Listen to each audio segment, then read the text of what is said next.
Olá, meu nome é Tereza Cruvinel, sou fonoaudióloga, sou professora, pedagoga, psicopedagoga e estudante também, concurseira.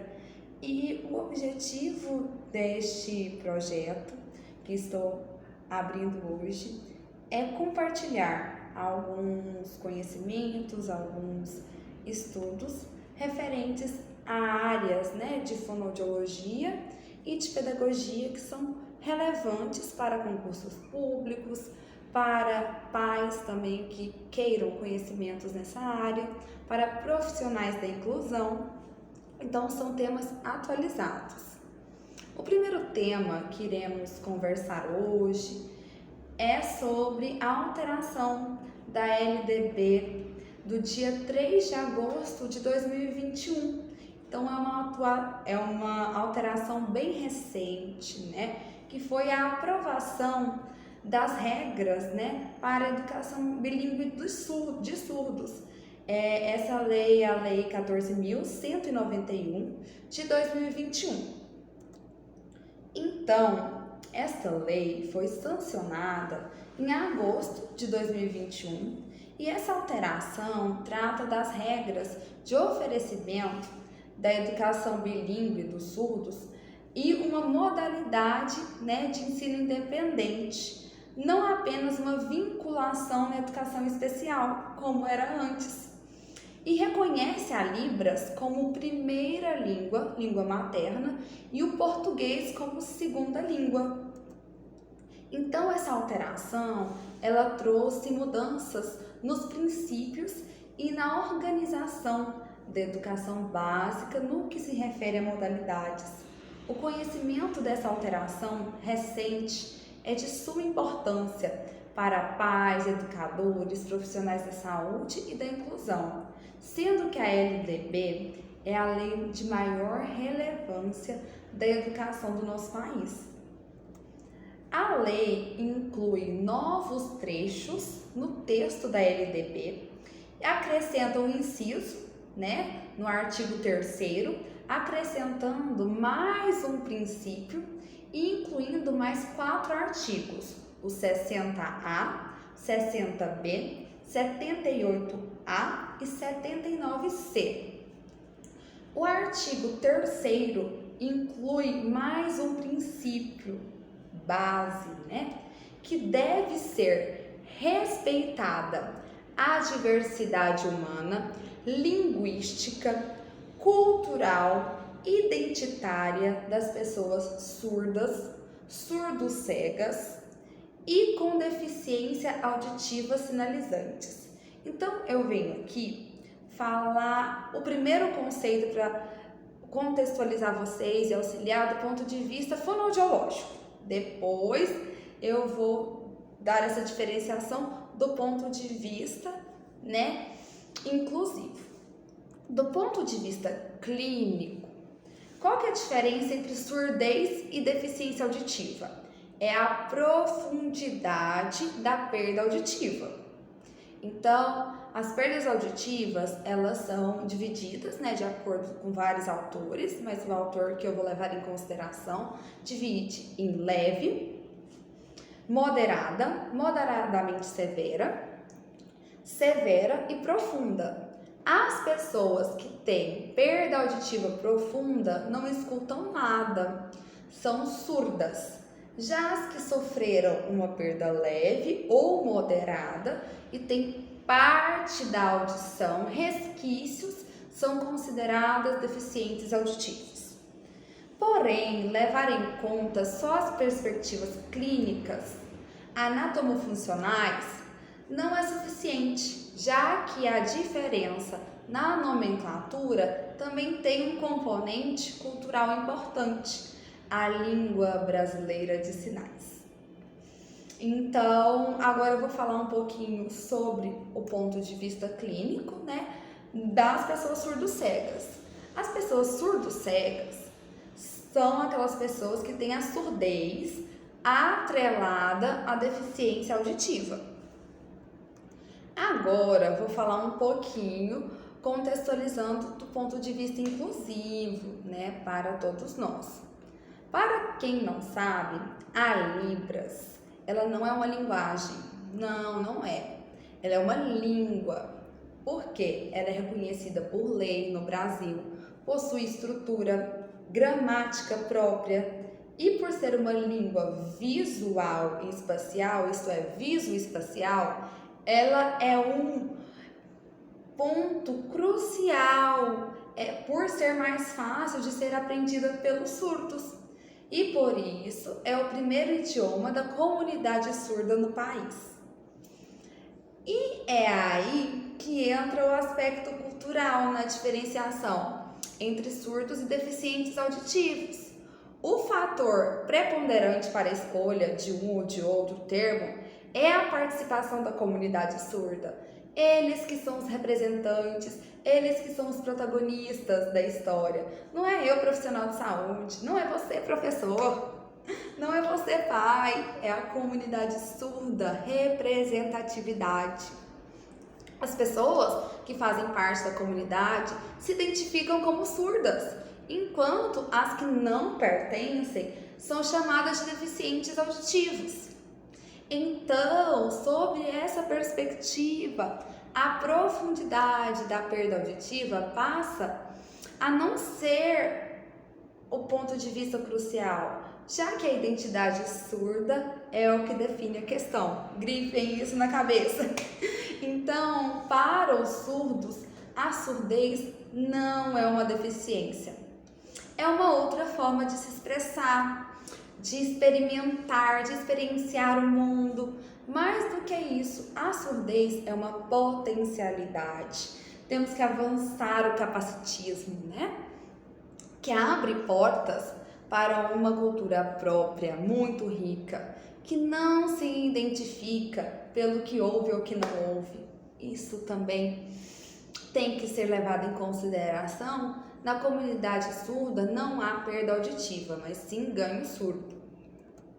As regras são instituídas pelas escolas bilíngues de surdos, classes bilíngues, escolas comuns ou polos de educação bilíngue. A mudança faz parte dos princípios da LDB e consta no artigo 3º e tem um capítulo especial só para ela, o capítulo 5º.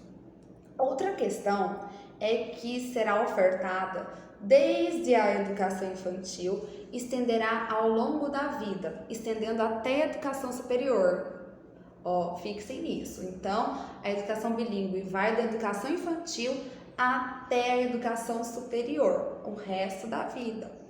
As escolas, elas deverão oferecer o AE, né?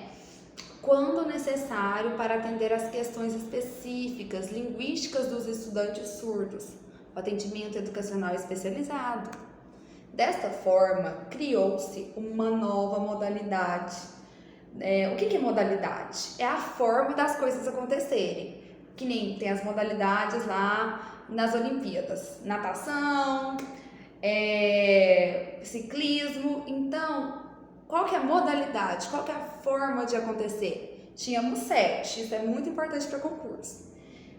Quais são as 7 modalidades? Educação de jovens e adultos, educação especial, educação profissional e tecnológica, educação do campo, educação à distância, educação indígena e quilombola.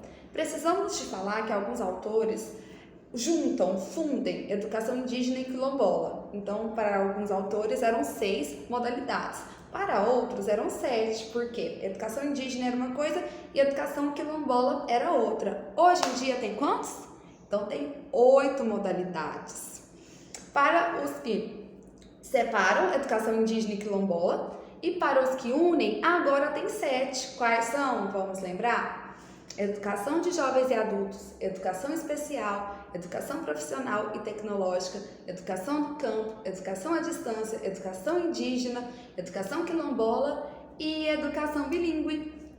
Então, no artigo 60, inclui-se o capítulo 5A com a 8ª modalidade. Agora, a educação bilíngue não é só complementar, não é só suplementar, mas um atendimento diferenciado para um público específico, que não tem dificuldade de aprendizagem. Então, não é um público especial, é um público específico. Ele tem que ser abraçado na sua língua materna, que é a Libras. Não é que ele tem uma dificuldade de aprendizagem, não. É porque ele não era abraçado, não era amparado. E isso não vai só na escola, vai na fonoterapia para os profissionais de saúde, vai para a psicologia. Então, em todos os campos, ele tem que ser abraçado na sua língua materna. Então, na Libras. Então, vamos agora falar uma parte bem técnica para concurseiros mesmo. O artigo 60A entende-se por educação bilíngue de surdos, para efeitos da lei, a modalidade de educação escolar oferecida em língua brasileira de sinais como primeira língua e em português escrito como segunda língua. Em escolas bilíngues de surdos, classes bilíngues de surdos, escolas comuns ou em polos de educação bilíngue de surdos, para educandos surdos, surdos cegos, com deficiências auditivas sinalizantes, surdos com altas habilidades ou superdotação, ou com outras deficiências associadas, optantes pela modalidade de educação bilíngue de surdos. Primeiro inciso, haverá, quando necessário, serviços de apoio educacional especializado, como atendimento educacional especializado bilíngue, para atender às especificidades linguísticas dos estudantes surdos. Segundo inciso, a oferta de educação bilíngue de surdos terá início aos 0 anos, isso é, nasceu na educação infantil e se estenderá ao longo da vida até a educação superior, pós-graduação e tudo mais. Então, terceiro inciso, o disposto, no caput desse artigo será efetivado sem prejuízo das prerrogativas de matrícula em escolas e classes regulares, de acordo com o que decidir o estudante ou no que couber seus pais ou responsáveis, e das garantias previstas na Lei número 13.146, de 6 de julho de 2015, no Estatuto da Pessoa com Deficiência. Também, se vocês quiserem, falem aí que a gente vai abordar esse tema, que inclui para surdos oralizados o acesso de tecnologia assistiva. Se quiser que a gente fale de tecnologia assistiva, também fale aí nos comentários. Então, o artigo, agora a gente vai falar do artigo 60B. Além do disposto no artigo 59 desta lei, os sistemas de ensino assegurarão aos educandos surdos, surdos cegos, com deficiências auditivas sinalizantes, surdo com altas habilidades ou superdotação, ou com outras deficiências associadas, materiais didáticos e professores bilíngues com formação e especialização adequada em nível superior. Parágrafo único. Nos processos de contratação e avaliação periódico dos professores, a que se refere o caput desse artigo, serão ouvidas as entidades representativas das pessoas surdas, da comunidade surda. Artigo 78A. Os sistemas de ensino em regime de colaboração desenvolverão programas integrados de ensino e pesquisa para a oferta de educação bilíngue e intercultural aos estudantes surdos, surdos cegos com deficiências auditivas sinalizantes, surdos com altas habilidades ou superdotação, ou outras deficiências associadas, E agora, o artigo 79C rege que a União apoiará técnica e financeiramente os sistemas de ensino no provimento, da educação bilíngue e intercultural às comunidades surdas, com o desenvolvimento de programas integrados de ensino e pesquisa. Então é isso, pessoal. Eu tentei ser o mais sucinta possível, mas se ficou alguma dúvida, deem um feedback, curtam se gostaram, compartilhem com os amigos, concurseiros, pais, colegas de trabalho, que esse é o primeiro vídeo do projeto. Se der certo, a gente faz mais. Se não der um feedback, eu parto para outro projeto, tá bom? E é isso, gratidão a todos.